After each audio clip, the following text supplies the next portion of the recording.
ఆయన ఆశీర్వాదం మనకు సమీపంగా ఉంది. ఈ రాత్రి గల సమయంలో ప్రభు మాట్లాడుతున్న మాట మనందరికీ ఆయన దయ, ఆయన సంకల్పం, ఆయన కృప సమీపముగా ఉంది. మనమందరము కూడా దేవుని వాక్యములోకి వెళుచున్నప్పుడు శ్రద్ధగా వినేవారమై ఉండాలి. చిన్న పల్లవ పాడి, ఒక పల్లవి ఒక చరణం పాడి మరి దేవుని వాక్యములోకి వెళ్తాను. హల్లెలూయా, హల్లెలూయా, హల్లెలూయా, హల్లెలూయా. దేవునికి మహిమ కలుగును గాక. పరిశుద్ధాత్మ దేవుడు మిమ్మల్ని అందరినీ దర్శించును గాక. చిన్న పల్లవి పడతాను.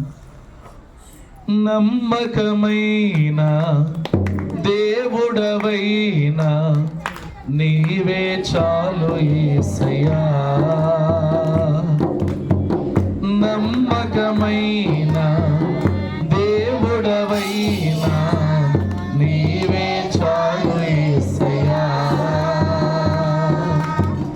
నేనేమై ఉన్నా, ఏ స్థితిలోనున్నా, నేనేమై ఉన్నా, ఏ స్థితిలోనున్నా, ఇంకేమి కోరుకోనయ్యా, ఇంకేమి కోరుకోనయ్యా. నమ్మకమైన దేవుడవైనా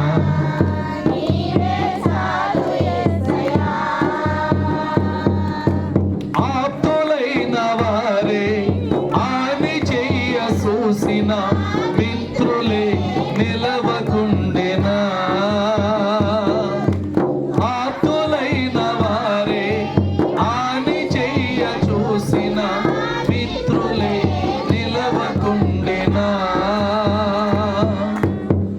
సాయము చేసే నీవు నాకుంటే, సాయము చేసే చాలు యేసయ్యా, చాలు యేసయ్యా.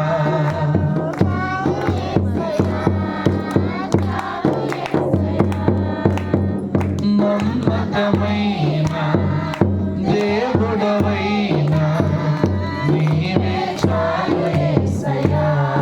హల్లెలూయా. దేవునికి మహిమ కలుగును గాక.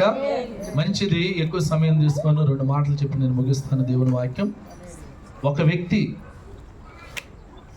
మనలాంటి సాదాసీదా మనిషి, ఒక మనిషి అంట మరణ స్థితిలో, మీరు అర్థం చేసుకోండి దేవుని వాక్యం, మరణ స్థితి, ప్రాణం పోతుంది, శరీరం సహకరించట్లేదు, మనిషి దగ్గర శక్తిని కోల్పోయాడు. ఎలా ఉన్నాడు తెలుసా? ప్రాణం పోయే మరణ స్థితిలో ఉన్నాడు. ఆ వ్యక్తి ఏం చేశాడు తెలుసా? ఏం చేశాడు తెలుసా అండి? ప్రాణం పోయే స్థితిలో స్తుతి యాగాన్ని చేసి తన ప్రాణాన్ని నిలబెట్టుకుని గట్టిగా చప్పట్లు పడ. ఇది ఎలా సాధ్యం? మానవుడికి సాధ్యమైందా? ఏదన్నా చిన్న దెబ్బ తగిలిన, చిన్న బాధ వచ్చిన, చిన్న జ్వరం వచ్చిన, అయ్యా నా పరిస్థితి ఎలాగైపోయింది, నా పరిస్థితి తారుమారైపోయింది, నేను లెగలేకపోతున్నాను, ఈ విషపూరితమైన జ్వరం నన్ను ఇబ్బంది పెడుతుంది, ఈ తలపోటు నన్ను ఇబ్బంది పెడుతుంది అని మనం బాధపడతాం. దేవునికి స్తోత్రం. కానీ ఈ వ్యక్తి ఏం చేశాడు తెలుసా? దేవునికి ఏం చేశాడంట? స్తుతి చేశాడు. స్తుతి ద్వారా తన స్థితి మారిపోయింది. గట్టిగా చప్పట్లు కొట్టాలి. స్తుతి ద్వారా తన స్థితి ఏమైందంట? మారిపోయింది. ఎక్కడి నుంచి పట్టుకున్నాడు దేవుడు? స్తుతి ధూపం వేస్తే ఆ స్తుతి ధూపంలో నుంచి దేవుడు ఆ వ్యక్తిని పట్టుకొని మరణ స్థితిలో నుంచి లేవనెత్తి నిలబెట్టాడంటే దేవునికి స్తోత్రం. ఆ వ్యక్తి ఎవరో కాదు, ఎవరో తెలుసా? దావీదు భక్తుడు. గట్టిగా చప్పట్లు కొట్టాలి.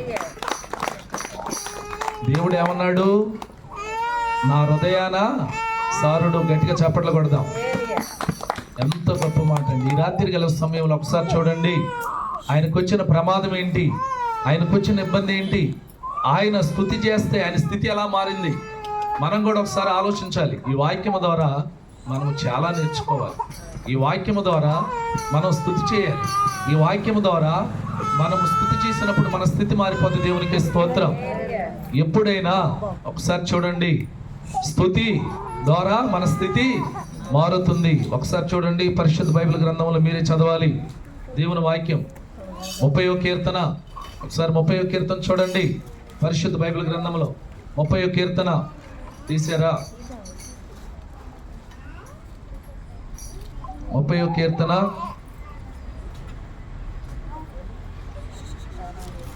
చదువుకుంటారమ్మా స్టార్టింగ్ నుంచి.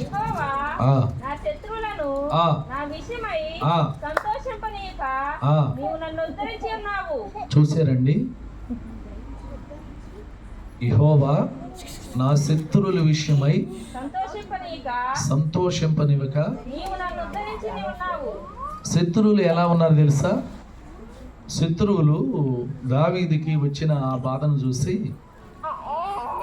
వాళ్ళు ఎంతో సంతోషంగా, ఆనందముగా, ఎంతో గర్వికంగా వాళ్ళు ఆనందపడుతున్న సమయాల్లో యెహోవా, చదవమా, నా శత్రువుల విషయమై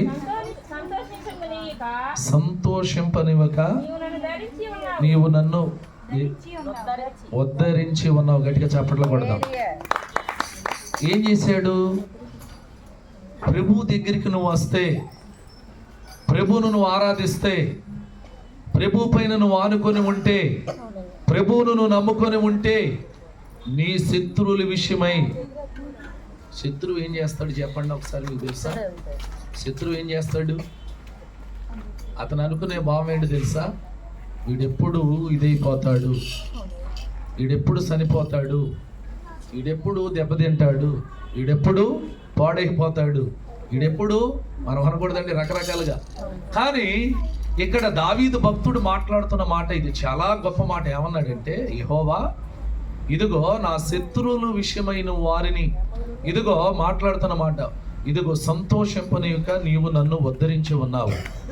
అంటే శత్రువులు కూడా గజిబిజి అయిపోయారు. కారణం ఏంటి? ఎలాగది? ఏ రీతిగానంటే, దేవుడు ఇదిగో దావీదు భక్తుణ్ణి ఏం చేశాడంట? ఉద్ధరించి ఉన్నాడు. ఒకసారి గట్టిగా చప్పట్లు కొడదాం. ఇక శత్రువులు ఆనందపడతాకి వీల్లేదు, శత్రువులు సంతోషపడతాకి వీల్లేదు, శత్రువులు ఇదిగో గంతులు వేస్తాకి వీల్లేదు. కారణం ఏంటి చెప్పాలి? శత్రువులు సంతోషింపనివ్వకుండా దేవుడే ఉద్ధరించి ఉన్నాడు. ఎవరిని? దావీదు భక్తుడిని. కారణం ఏంటి? ఆయన ఉద్ధరిస్తా కారణం ఏంటి? ఆయన కాపాడతా కారణం ఏంటి? ఆయన రక్షిస్తా కారణం ఏంటి? కింద చదువమ్మా, చదువుకుంటారా ఒక్కొక్క. అందుకై నేను నిన్ను కొనియాడుచున్నాను. ఆగమ్మా, ఎవరిని ఎవరు కొనియాడుతున్నారు చెప్పండి, మీకు అర్థమవుతుందా? శత్రువుల చేతుల నుంచి పడమోకుండా ఉద్ధరించి కాపాడినందుకే, అందుకనే నేను నిన్ను కొనియాడుచున్నాను. కొనియాడే మనసు మనకుందా? కొనియాడే భావం మనకుందా? ఎవరిని కొనియాడుతున్నావు? ఎవరిని కొనియాడాలి? దేవుడి సన్నిధిలో తండ్రి అయిన దేవుణ్ణి నువ్వేం చేయాలంట? కొనియాడాలి. కారణం ఏంటంటే, శత్రువులు ఎన్ని పన్నాగాలు ప్రయత్నాలు చేసినా, శత్రువులు ఎన్ని ప్రయత్నాలు చేసి గజిబిజి చేసి ఆయన రకరకాల ఇబ్బందులు పెట్టాలన్నా ఆయన రక్షించింది ఎవరు? దేవుడు. కారణం ఏంటి చెప్పనా? చెప్పాలి మీరు. ఆయన్ని కొనియాడాడు. గట్టిగా చప్పట్లు కొట్టు. కొనియాడే మనస్తత్వం మనందరికీ ఉంటే ఏ ప్రమాదం మన పైకి రాదండి. శత్రువు అంట ఇల్లెక్కి పెడతాడంట, దేవునికి స్తోత్రం. ఆయుధాన్ని ఇల్లెక్కి పెడతాడంట. కారణం ఏంటి? ఈ మనిషి ఏదో ఒక రకంగా పతనం అయిపోవాలి. కానీ ఇక్కడ దావీదు భక్తుడికి దేవుడు తోడై ఉన్నాడు. ఇక్కడ దావీదు భక్తుడు చెప్తున్నాడు, ప్రభువా నన్ను ఉద్ధరించింది నీవే, నన్ను కాపాడింది నీవే. నా శత్రువులు ఆనందపడమోకుండా, సంతోషపడమోకుండా, వాళ్ళు రకరకాలుగా మరి ఏదో ప్రయత్నాలు చేసినా ఆ ప్రయత్నాలన్నీ తారుమారు చేసి ఇదిగో వారి చేతుల్లో నుంచి నన్ను ఉద్ధరించిన దేవుడు నీవు అంటే కారణం ఏంటంటే రక్షించాడు, కాపాడ్డాడు. ఎవరిని? దావీదు భక్తుడిని కాపాడిన దేవుడు నిన్ను నన్ను కాపాడ్డా. శత్రు సైన్యము నుండి దేవుడు విడిపించాడంట. దేవునికి స్తోత్రం. ఈ కీర్తనాకారుడు గంధకర్త అయిన ఈ యొక్క భక్తుడు కీర్తన రాసిన ఈ యొక్క దావీదు భక్తుడు మాట్లాడుతున్న మాట దేవునికి స్తోత్రం. అందుకనే నిన్ను నేను కొనియాడుచున్నాను. మనం అందరము కొనియాడాలి. శత్రువు నిన్నేం చేయలేడు, సాతాను నిన్నేం చేయలేదు.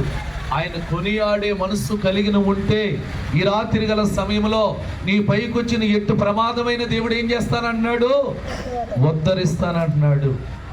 మనందరిని కూడా ఆయన దావీదు భక్తుడు ఆయన స్పష్టంగా రాసి స్వయంగా మాట్లాడుతున్న మాట కింద చదవమ్మా.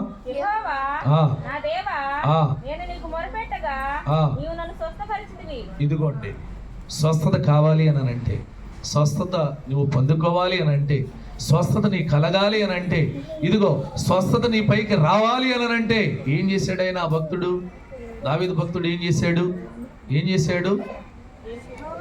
యెహోవా నా దేవా, నేను నీకు మొరపెట్టగా. ఇదిగో ఈ దేవుడు సన్నిధిలోకి వచ్చిన నీవు మొరపెట్టాలి. మొరంటే ఎలా పెట్టాలి చెప్పండి? కేకలేయాలా? అరవాలా? స్వరం బద్దలైపోయేటట్టుగా, పీగులు బద్దలైపోయేటట్లుగా కేకలు పెట్టి అరవాలా? మొర ఏంటంట?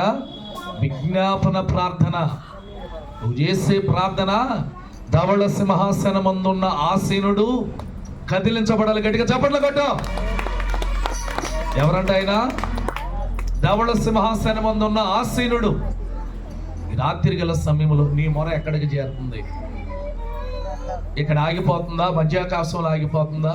నీ మొర దేవుడి దగ్గరికి వెళ్తలేదా? ఇక్కడ దావీదు భక్తుడు మొర ఎక్కడికి వెళ్ళిందంట? దేవుని ఎక్కడికి? మహాకాశముల పట్టని ఆ యొక్క దేవాది దేవుని దగ్గరికి వెళ్ళిందంట. ఏంటది? మొర అంటే ప్రార్థన. ఎలా చేశాడు? ఏ రీతిగా చేశాడు? ఎలా మొరపెట్టాడు? రాజయ్యుండి, దావీదు పట్టణమునకు మహారాజయ్యుండి ఆయన చేసిన ప్రార్థన దేవుడు ఆలకించాడంటే దేవునికి స్తోత్రం. ఈ రాత్రి గల సమయంలో నువ్వు ఏ పరిస్థితుల్లో వచ్చావో, ఏ ఇబ్బందుల్లో వచ్చావో, శత్రు సమూహం నిన్ను శోధిస్తున్నారేమో, నిన్ను ఇబ్బంది పెడుతున్నారేమో, సాతాను గలిబిలి చేస్తుందేమో, నువ్వు చేయవలసింది ఏంటో తెలుసా? తండ్రి అయిన దేవునికి ఏం చేయాలంట? మొరపెట్టు, ప్రార్థన చేయి. అప్పుడు నీకేం కలుగుతుంది? ఏమడిగాడు ఆయన నిన్ను? నువ్వు ప్రార్థన చేస్తే, నువ్వు మొరపెడితే, ఇదిగో దేవుణ్ణి కొనియాడితే, దేవుడి సన్నిధిలో నువ్వు కన్నీళ్లు విడిచి ప్రార్థన చేస్తే స్వస్థత నీకు కలుగుతుంది. స్వస్థత ఎక్కడి నుంచి వస్తుంది? దేవుడి దగ్గర నుంచి వస్తుంది. ఆ స్వస్థత పొందుకోవాలంటే నువ్వేం చేయాలి? మరి అంతే కదండి. ఇప్పుడు దేవుడి సన్నిధిలోకి వచ్చి నీవు, నీ బాధ ఏంటి? నీ కష్టం ఏంటి? నీ శరీర బలహీనత ఏంటి? నువ్వు దేని గురించి బాధపడుతున్నావు? నీ ఒంట్లో కలిగిన రోగం ఏంటి? నిన్ను పీడిస్తున్న అపవాది ఏంటి? నువ్వు ఎందుకు ఇలా సతమతం అయిపోతున్నావు? ఎందుకు ఇలా గజిబిజి అయిపోతున్నావు? నువ్వు ప్రార్థన ఎందుకు చేయలేకపోతున్నావు? దేవుని సన్నిధిలో వెనకడికి ఎందుకు వేస్తున్నావు? దేవుడి దగ్గరికి వచ్చి ప్రార్థన చేయలేక, మొర పెట్టలేక, ఇదిగో సతమతం అయిపోయి సాతాను చేతిలో కబంధస్తాల్లో నీవు చెక్కబడి ఉన్నావు. గట్టిగా చప్పట్లు కొట్టు. ఇదిగో ఆ విడుదల కట్లు తెంపాలి అని అంటే నువ్వేం చేయాలి? మొరపెట్టినప్పుడు నీకు స్వస్థత కలుగుతుంది. దేవుడు చూస్తున్నాడండి. నీకు తెలుసో తెలీదో, మనం ప్రార్థన చేసేటప్పుడు, మన వాక్యం వినేటప్పుడు ఏం చేస్తారో తెలుసా? దేవదూతలు దిగి వస్తారు. ఇక్కడ గట్టిగా చప్పట్లు పట్టాలి. నీ ప్రార్థన, నీ ప్రార్థన, నీ ప్రార్థన, నీ ప్రార్థన, మనందరి ప్రార్థన ఎవరు ఎలా చేస్తున్నారు ఏంటి? ఈ దేవదూతలు ఇక్కడి నుంచి డైరెక్ట్ ఈ ప్రార్థన తీసుకెళ్ళి ఎవరికి చెప్తారంట? తండ్రి అయిన దేవుని ఎదుటి చెప్తారంట. గట్టిగా చప్పట్లు కొట్టాలి. ఇదిగో నా కుమార్తె, ఇదిగో నా కుమారుడు ఇలా ప్రార్థన చేశారయ్యా, ఇదిగో నీ బిడ్డలు ఇలా ప్రార్థన చేశారన్నప్పుడు ప్రభు చూస్తాడంటండి. దేవునికి స్తోత్రం. కదిలించబడాలి. ఏంటది? చెప్పాలి. నువ్వు చేసిన ప్రార్థన దేవుడు సింహాసనం కదిలించబడాలి. డైరెక్టర్గా దిగి రావాలి. దిగి వచ్చాడు. చదవమ్మా.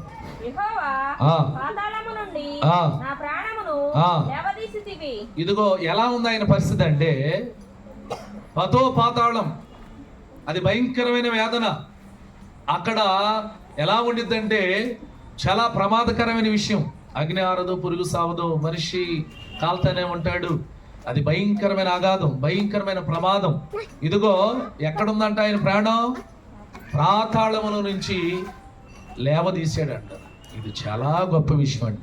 పాతాళములో నుంచి మరి దేవుడు దావీదు ఆత్మను లేవనెత్తుతాకి ఆయన ప్రాణాన్ని నిలబెడతా కారణం ఏంటి తెలుసా?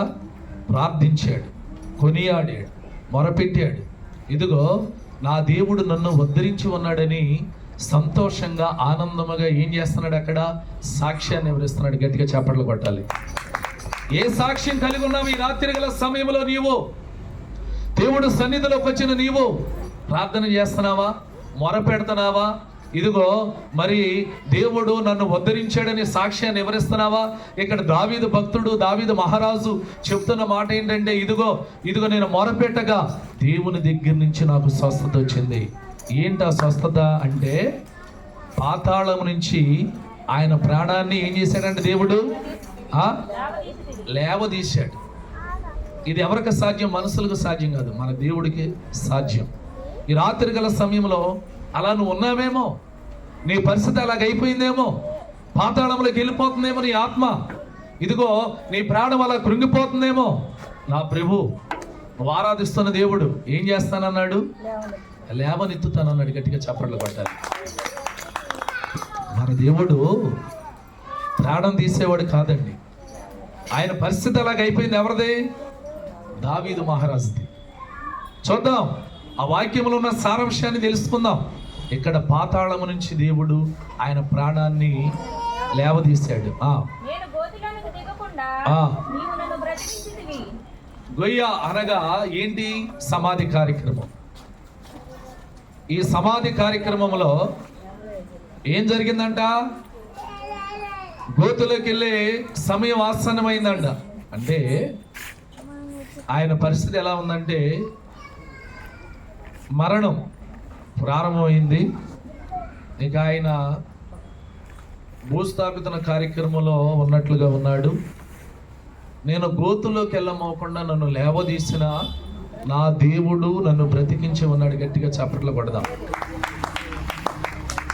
మనిషి చనిపోయిన తర్వాత ఎక్కడ పెడతారండి?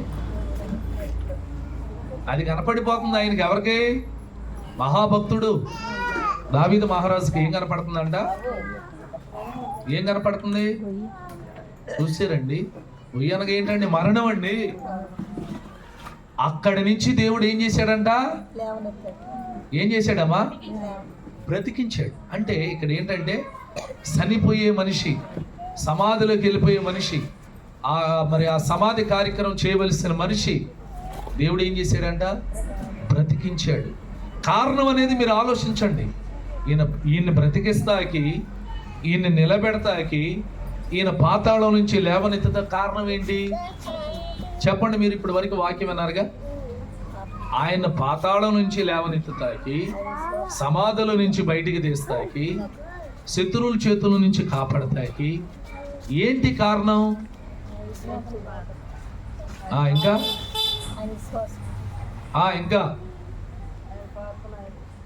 ఇంకా చెప్పాలి. ఇప్పుడు మీకు వాక్యాన్ని నేను వివరించాను. మొదట ఏం చేశాడు ఆయన? ప్రభువును కొనియాడాడు. అది గుర్తు పెట్టుకోవాలి. గట్టిగా చప్పట్లు కొట్టాడు. ప్రభువుని కొనియాడాడు అంటే దానికి అర్థం ఏంటి తెలుసా? తంబుర సితార నాదముతో క్రీస్తుని వేడగరండి, ఇద్దరు ముగ్గురు కూడిన చోట ఉంటానని నా స్వామికి. తంబుర సితార నాదముతో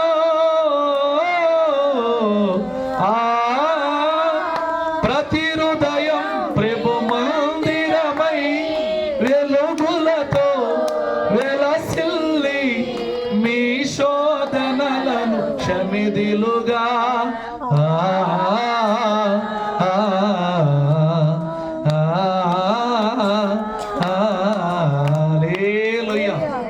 ప్రభువుని కొనియాడినందుకు, ప్రభువుకి మొరపెట్టినందుకు ఇదిగో చనిపోయే మనిషిని బ్రతికించాడు. గట్టిగా చప్పట్లు కొట్టాలి. నిన్ను బ్రతికించడా? నిన్ను నిలబెట్టడా? నీకు కొనియాడే మనసు కలిగి ఉన్నావా? దేవునికి మొరపెట్టే మనసు కలిగి ఉన్నావా? ప్రభువా, నా జీవితంలో ఈ సాక్ష్యం ఉందని ఆయన ఎప్పుడన్నా కొనియాడావా? ప్రార్థన చేయి, మొరపెట్టు, ప్రభువుని కొనియాడు. ఈ రాత్రి గల సమయంలో దేవుడు మాట్లాడుతున్న మాట ఏంటి తెలుసా? ఆయన స్తుతి చేస్తే అతని స్థితి మారిపోయింది. గట్టిగా చప్పట్లు కొట్టాలి. ఏంటి ఆయన చేసిన స్థుతి? ఏంటి ఆయన స్థితి మార్గం అంటే మరణంలో నుంచి దేవుడు ఆయన్ని లేవనెత్తాడు. చదవమ్మా. ఏమన్నాడు? మీరందరూ యెహోవా భక్తులారా ఆయన్ని కీర్తించండి అయ్యా. చాలు ఆపమ్మ.